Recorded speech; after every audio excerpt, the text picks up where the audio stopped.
Mrs Ghosh, এতে কোনো সন্দেহ নেই যে আপনি প্ল্যানটা খুব অসাধারণ করেছিলেন। এতে কোনো ভুল ছিল না। আপনি খুব বুদ্ধি করে প্ল্যানটা করেছিলেন, কিন্তু আমাদের একটু অসাবধানতার জন্যই লোকটা পালিয়ে গেল।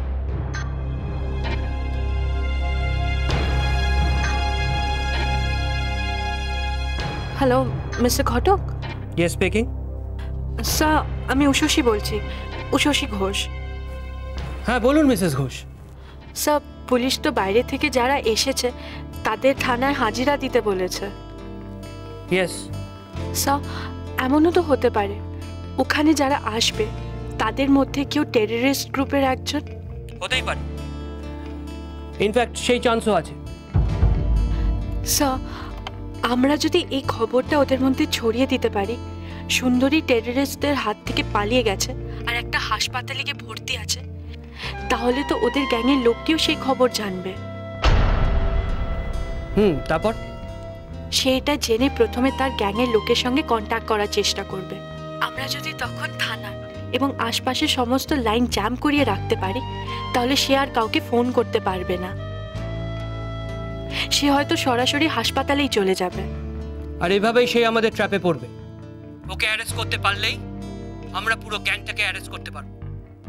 এটাই তো আপনার প্ল্যান? হ্যাঁ স্যার। Brilliant idea missus Ghosh, brilliant. আমি এক্ষুনি হাসপাতালের সঙ্গে কথা বলছি। থ্যাঙ্কস এ লট।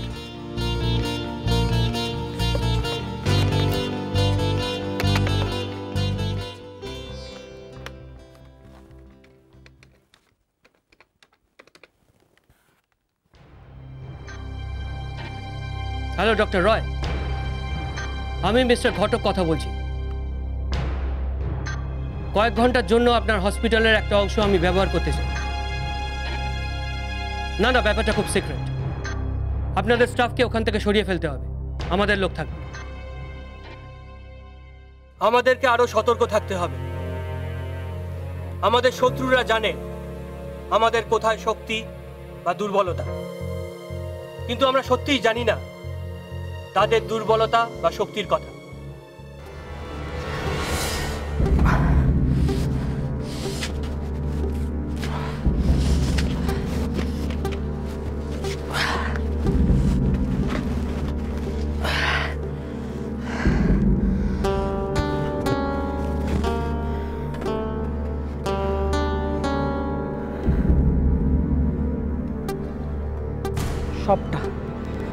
সবটাই আমাকে ট্র্যাক করার জন্য সাজানো হয়েছিল।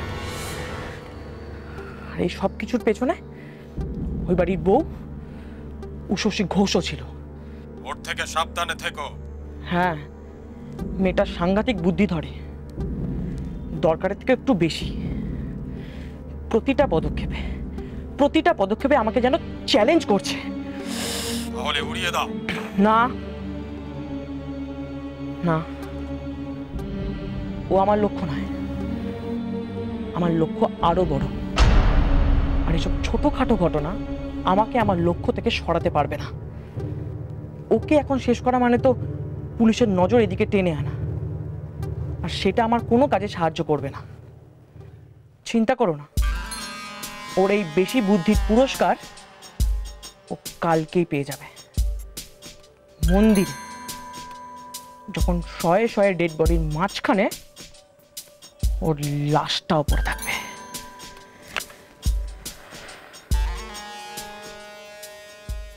একটা জিনিস ক্লিয়ার, টেররিস্টরা খুব ট্রেন্ড লোকজন পাঠিয়েছে।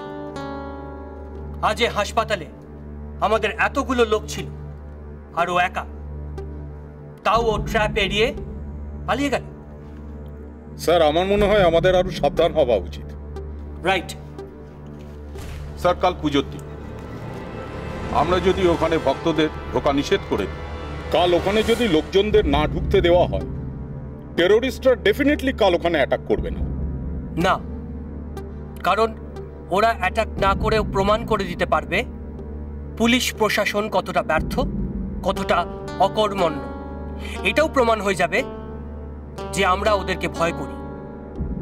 অফিসার, কোনো হামলার আশঙ্কায় পুলিশ মন্দির সিল করেছে, এই খবরটা যদি সাধারণ মানুষের মধ্যে ছড়ায় কি প্যানিক তৈরি হবে বলুন তো? আর সেই সঙ্গে আমাদের সম্পর্কে কতটা বিরূপ ধারণা তৈরি হবে বলুন তো? ওকে, ধরে নিলাম ওখানে টেররিস্ট হামলা হবে না, কিন্তু অন্য কোনো জায়গায় যে টেররিস্ট অ্যাটাক করবে না সেটা আপনি কি করে জানেন? আর টেররিস্টের অ্যাটাকের আশঙ্কায় যদি আমরা দরজা জানলা বন্ধ করে বসে থাকি তাহলে কি কিছু আটকাবে? স্যার, আমরা যদি এটা করি তাহলে ওদের আসল উদ্দেশ্যটা মানুষকে ভয় পাওয়ানো সেটা সফল হয়ে যাবে। এত বড় একটা রাষ্ট্র, তার সমস্ত শক্তির উপর ওরা কয়েকজন জিতে যাবে। মানছি আজ ভাগ্যের জোরে ওদের লোক বেঁচে গেছে, কিন্তু ভাগ্য তো সবসময় ওদের দিকে থাকবে না। পালিয়ে বাঁচা যায় না স্যার, ওদের শেষ করেই আমাদের এগোতে হবে।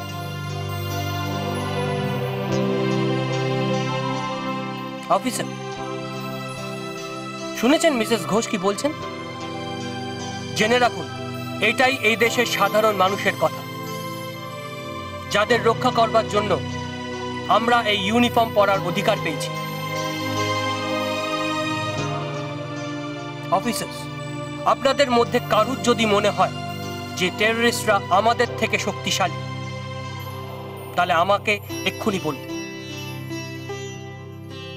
তাকে আমি আমার টিম থেকে ছেড়ে দেব।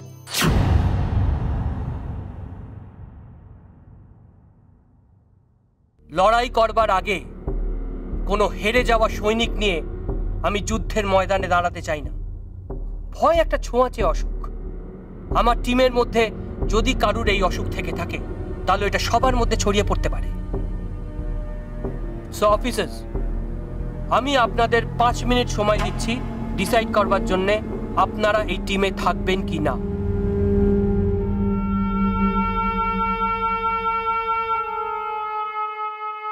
আমি আমার টিমে কোনো ভীতু অফিসার চাই না।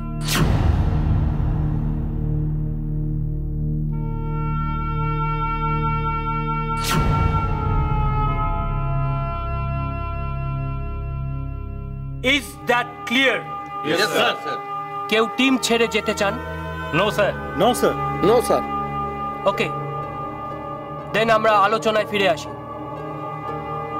ওদের কাছে পৌঁছানোর সূত্র আমাদের হাতে এই মুহূর্তে কিছু নেই, তাই সতর্কতা অনেক বাড়াতে হবে।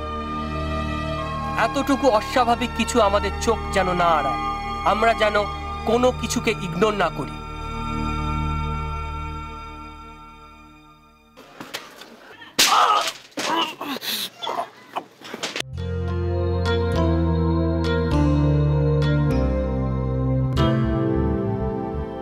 স্যার, ওর পা লোহার শিকে কেটে গেছিল, গভীর ক্ষত হয়েছিল, ওর ট্রাউজারের উপর দিয়ে রক্ত ফুটে বেরোচ্ছিল। ওই ক্ষত এত তাড়াতাড়ি সারবে না, সময় নেবে।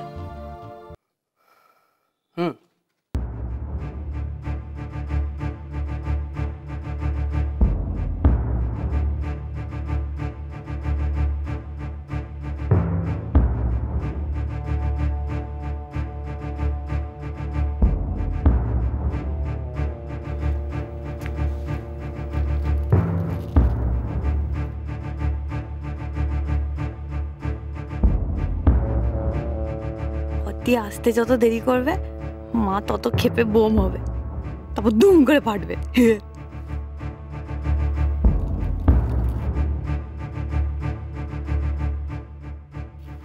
খেতে আয়। হ্যাঁ হ্যাঁ মা, আসছি।